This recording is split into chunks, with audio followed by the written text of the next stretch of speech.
Okay, hey there, seniors. So today we're going to talk about our U.S. Supreme Court. We had kind of introduced it a little bit yesterday when we had talked through our our levels of the federal court system, right? So at the base level of our federal court system, we have federal district court. This is oftentimes where cases are originally heard. It is a trial court.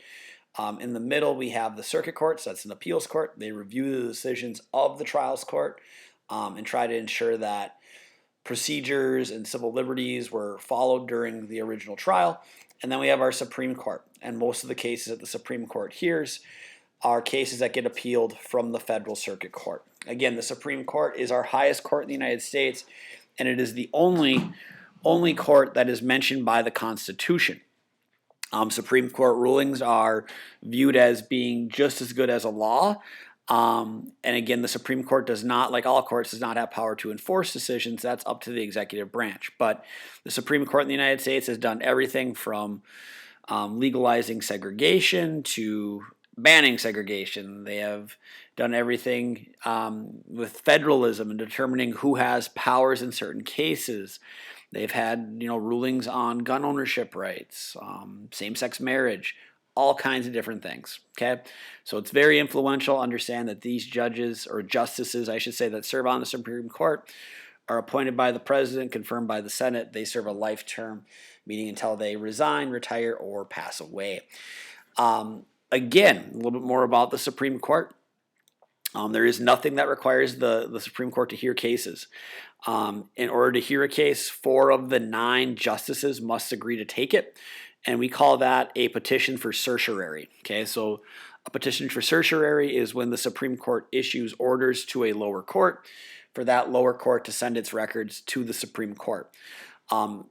Also, to the parties in the case, maybe the defendant or the plaintiff, might also ask the Supreme Court to review cases. Tens of thousands of cases are asked to be heard, or request that the Supreme Court hears them throughout the course of the year. The Supreme Court, it takes less than 100 cases, guys. So it's only taking some very, very important issues, things that are needing a solution now, but most of the time they don't hear cases, right?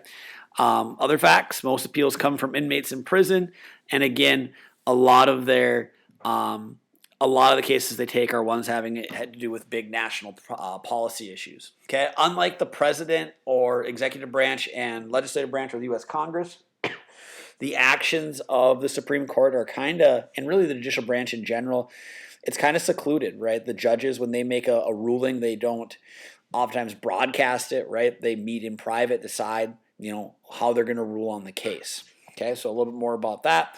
And the justices who serve on the Supreme Court. Again, the judges in this case are referred to as justices.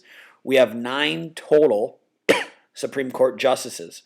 Of those 9, one of them is appointed the head. The justices themselves kind of decide who the Chief Justice is going to be. So for as long as I can remember, our Chief Justice of the Supreme Court has been John Roberts Jr.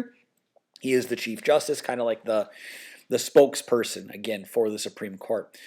A little bit more about things we already touched on. They're appointed by the president. They serve lifelong terms. As far as qualifications, again, our Constitution does not say anything about qualifications for federal judges. However, these Supreme Court justices, the ones that have served over the course of the years, many of them are former attorneys or have been judges elsewhere in the federal court system.